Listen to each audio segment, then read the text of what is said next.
Жили. Песня раньше. Жили у бабуси два веселых гуся, один серый, другой белый, два веселых гуся. На ранчо, скоро я вернуся. Жили-были два гуся у одной бабуси.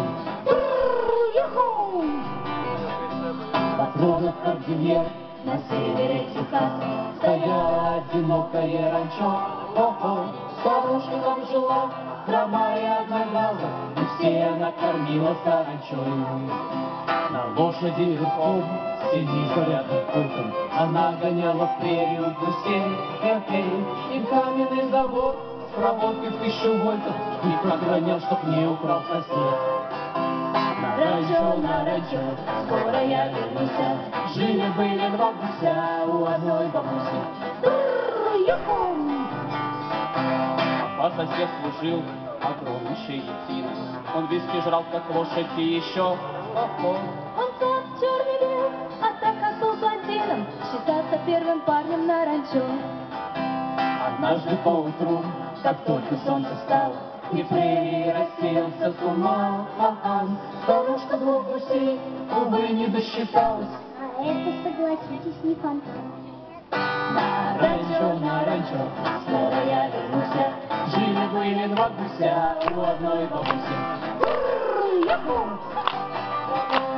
Кипела в жилах кровь у бедненькой старички. Она хватает куцу поскорее, гоняет стул патрон, что вбила из ручки, готовый быть к изъятию гусей. Вот выстрел прогремел, и вздрогнула хибара, и черный бил едва успел сказать. Каких еще гусей? Совсем сдурела баба. Но тут ему пришлось замолчать. Старушка скачет прочь к племяннику Монтану, поскольку поломата жизнь вся.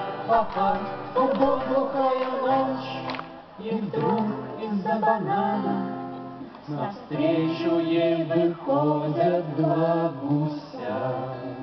Мыли гуси лапки в луже у канавки. Один серый, другой белый спрятались от бабки. На ранчо,